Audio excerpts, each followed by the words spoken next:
Texas basketball is one win away from a championship, an NIT championship that is, and March Madness finally started to live up to its name this past weekend. All this and more on College Crossfire. Yes, we'll get into it. Always enthusiastic, unbelievable, hard-nosed. All right, let me explain why Aaron Judge is getting it. You can boo me all you want. I knew Texas was going to win, right? And then one of the Texas team was going to lose. Hammy. I don't like the hammy. Boy, you like This is all chaos.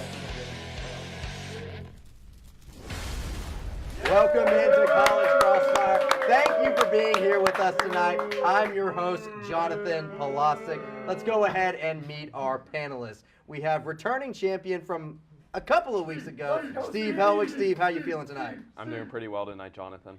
Doing pretty well, always doing pretty well. And we have last week's champion, Turner Barnes. Turner, how you doing tonight? I feel good. My emotions carried me last show. We're going to see if they can carry me again this time. We will definitely see if that happens. And last but certainly not least, we have Clark Dalton making his return. Clark, how you feeling tonight? Some people decide to get a real shirt, but I mean, come on. You know, I think this shirt's going to serve as a source of power, and I'm kind of feeding off the booze right now, so I'm feeling pretty good. Feeding off the booze, I He's like just it. pulling out the casual Friday. Yeah. It's Wednesday. You know what? Glad to have you all on here tonight, so let's just jump on in. Before the NIT started, Texas sat at 16-16 and wondered if they were going to make the NCAA tournament. They didn't, and they had to settle for the NIT. All Texas has done since is romp through the NIT, now with a matchup against Lipscomb in the finals. So are you surprised at just how well Texas has played in the NIT after such an underwhelming regular season? Let's start with Steve.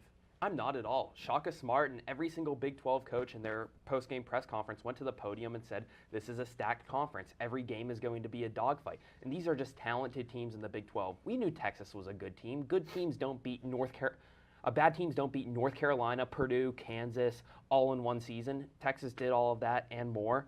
And now Texas is fighting for an NIT title. I mean, they just had a 500 record just because of a tough schedule all year. Now that they're not having to play a Big 12 team every game, they also got the benefit of playing a lot of games in the Irwin Center, and that really helped this NIT run.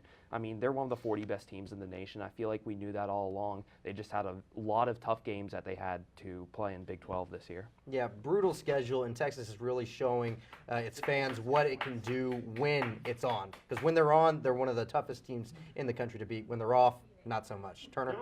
I'm going to say yes and no.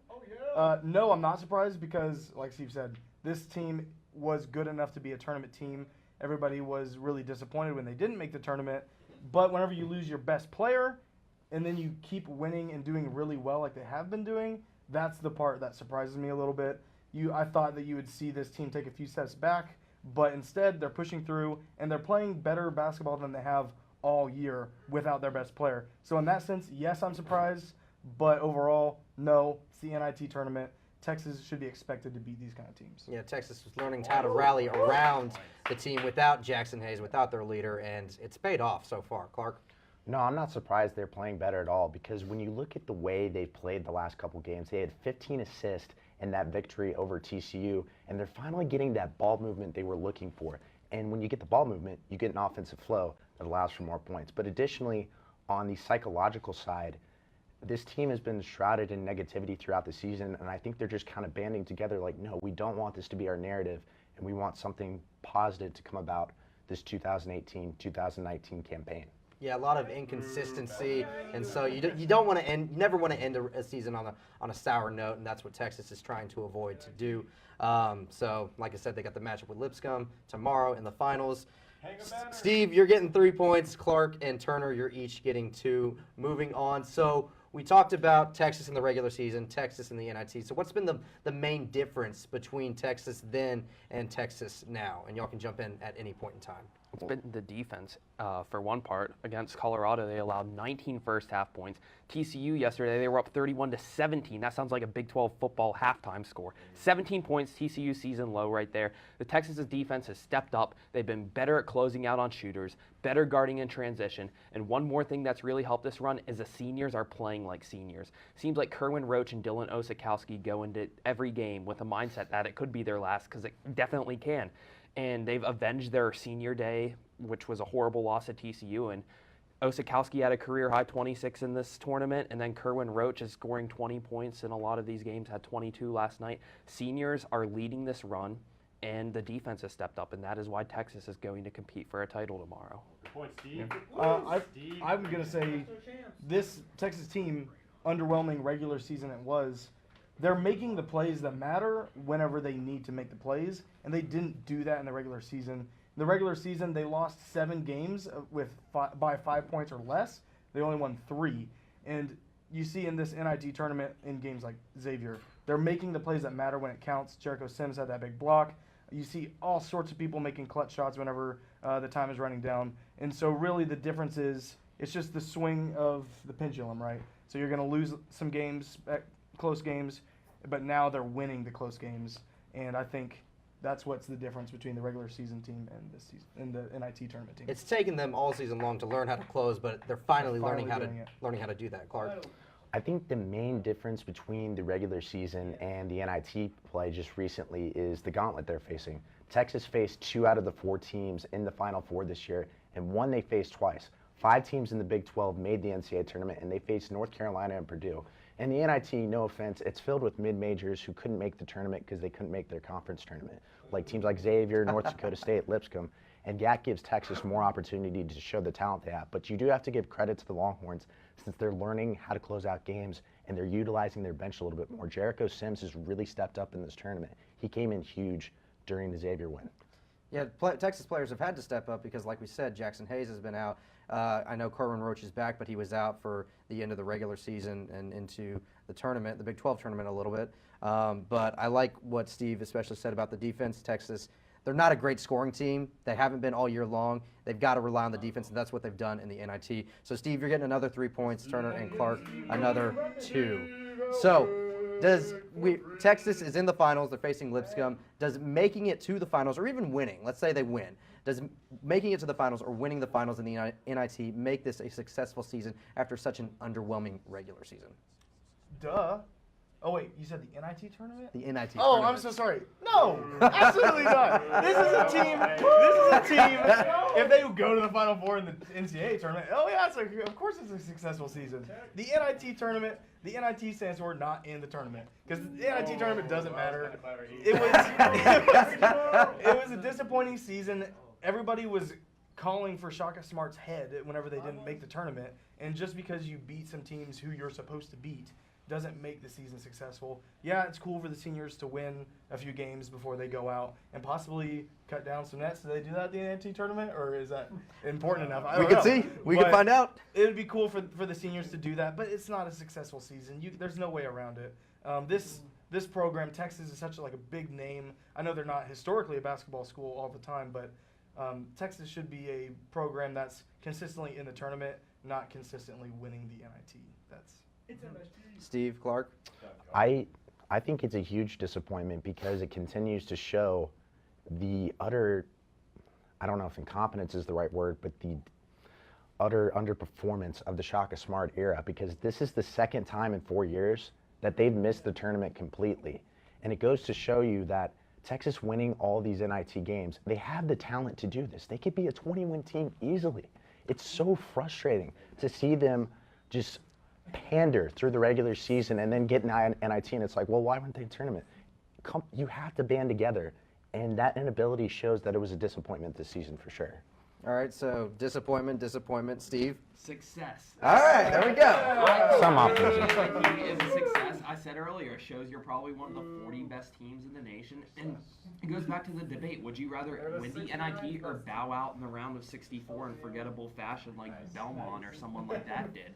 So, I mean, there's the debate there. I can see both sides of it. But Texas, they're going to finish, if they beat Lipscomb, they finish the season on a 5-game win streak. They haven't won 5 games since the first 5 games of the season.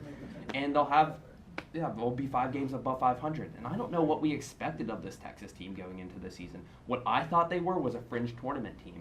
And I think winning the NIT, that's success, because I know if they were an NIT team before the season, I know if they were a CBI team or maybe even March Madness. So I think that winning the NIT kind of exceeds some of the expectations. I like all of the points that you made. I think it's just a little bit more of a disappointing season overall. Texas, especially once after the first 5 games of the regular season's expectations kind of rose a little bit. So, Steve, you're getting to 2 points. Turner and Clark each another 3. So, real quick, do you think that Texas beats Lipscomb tomorrow and wins the NIT? Are they raising the banners in the Irwin Center or not? They're going to party like it's 1978 because that's the last time they won an NIT. Lipscomb, I just don't think they have the athleticism to contend with this Texas team.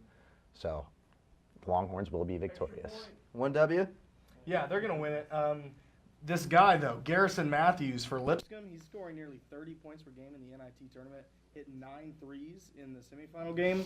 But Texas's defensive team, thank you, sir.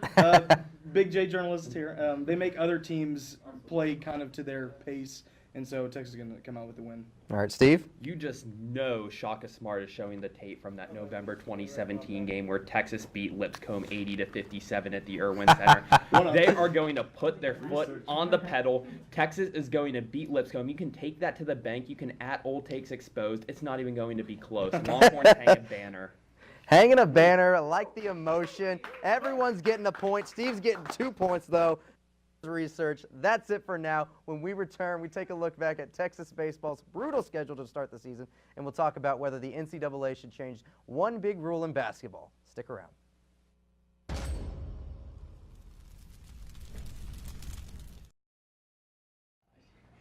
Welcome back to College Crossfire. Let's remind everybody of the score. We've got Steve leading the way with 10, Turner and Clark each with 8. Still anybody's game, but we're moving on. Texas baseball had arguably one of the toughest schedules in the country in the month of March. They faced Stanford, Arkansas, Texas Tech, TCU, and, oh yeah, top-ranked LSU to open the month. Now, as we know, Texas swept the Tigers in pretty convincing fashion. Expectations then went through the roof for this Texas squad. And while Texas certainly hasn't been bad since the LSU series, there is some room for improvement. But do you think that this team was overhyped after the LSU series, or maybe not? Steve? I think it's just like Texas basketball after the UNC game. It's honestly the same parallel where it was a little bit overhyped. But then again, I think this Texas team is just a victim of another tough schedule. I mean, Texas, what can I say? They like tough schedules here in Austin. Playing Texas Tech, TCU, Stanford, a lot of good teams there. I mean, I don't know. This is a young baseball team. David Pierce been here a couple years. I just don't know if they're ready to contend. But Texas got through that schedule relatively unscathed compared to expectations before the season even started.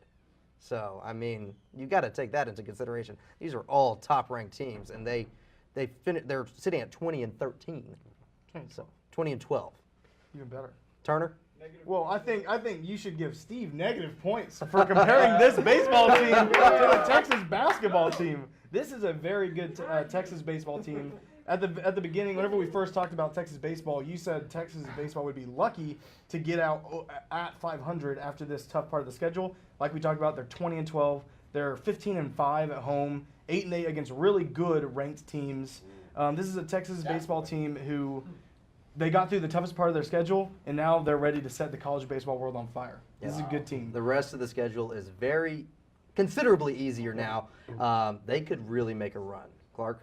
It was LSU who was overhyped. Let me say this. Let's look at LSU's schedule. Let's look at LSU's schedule to this point. They've only played 3 ranked opponents, and they lost 2 of those series. One of those was Texas. The teams that they're playing, they're not national powers. Teams like Bryant, Southeast Louisiana, South Alabama. And you look at Texas, they have a very, very tough schedule. The Big 12 is improved vastly over what it has last year because TCU and Texas Tech look like they could be College World Series contenders. And that's making Texas look like it was a fluke when they swept LSU. But truly, it was LSU who was overrated, not Texas. Well, I do agree with you that I think LSU was just a little overrated. I still think that they're a pretty good team, and the SEC schedule is going to prove that. But, Turner, I'm going with you. I'm giving you the points. This Texas team is really good, and the fact that they got through this schedule at 500 or over is just even more impressive than when you look at it at the beginning of the season.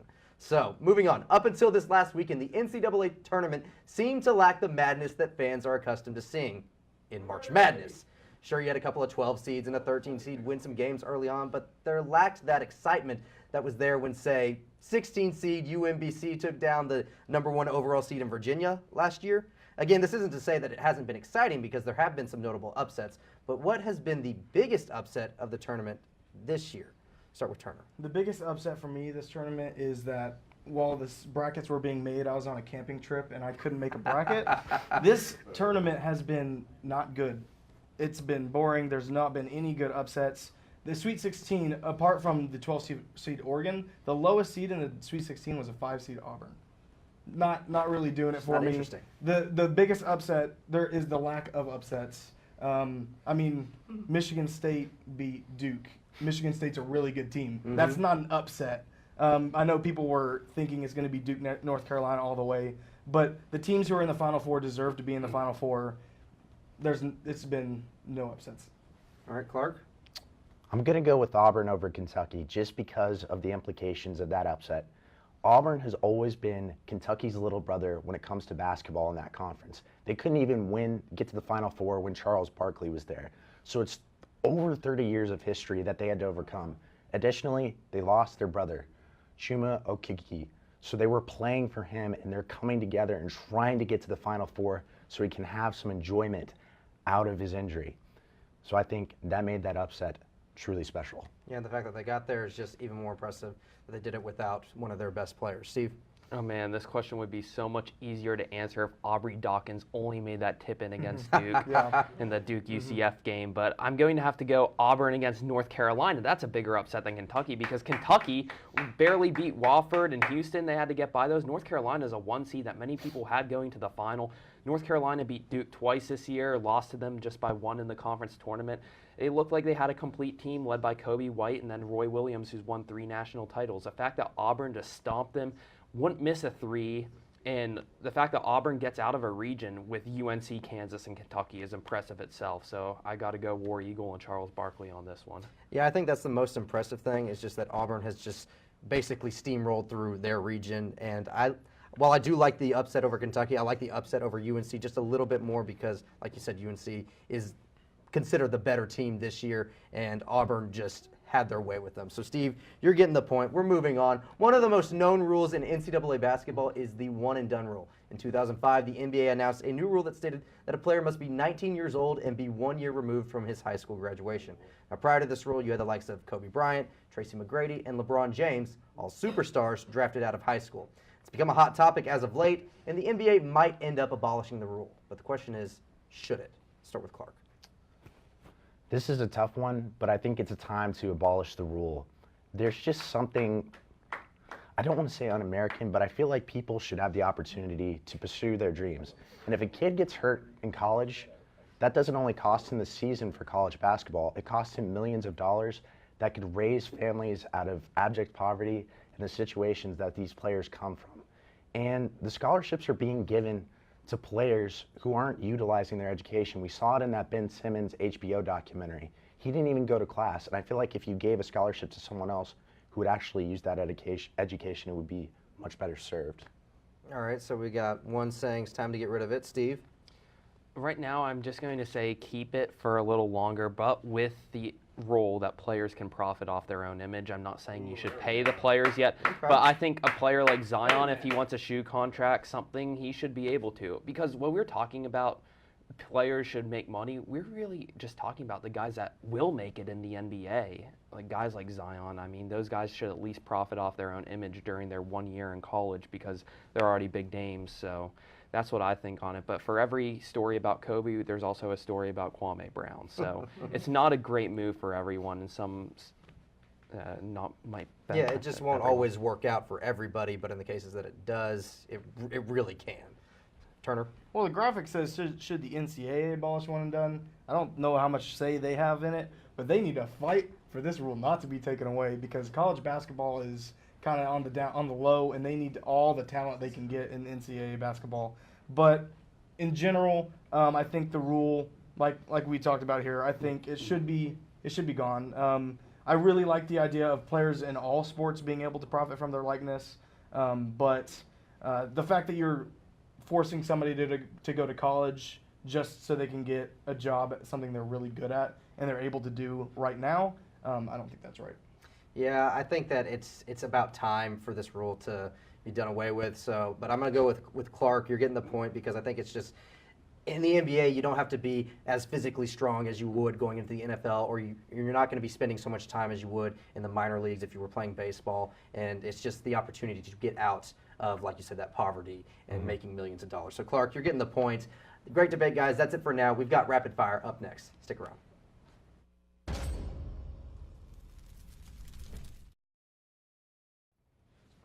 Welcome back to College Crossfire. It's time for Rapid Fire, but let's go ahead and remind everybody of the score. We've got Steve with 11, Turner and Clark each with 9. Still anyone's game because in Rapid Fire each question is worth 2 points, and you can jump in at any time. So opening day has come and gone for every team in Major League Baseball. The 162-game grind starts now. But before teams can play any games, someone has to throw out the first pitch. Some notable people to throw out the first pitch include Snoop Dogg, 50 Cent, Justin Bieber, Barack Obama, and Carly Rae Jepsen.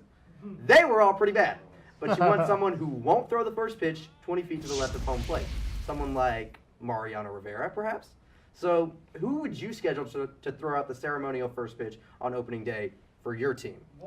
Matthew McConaughey.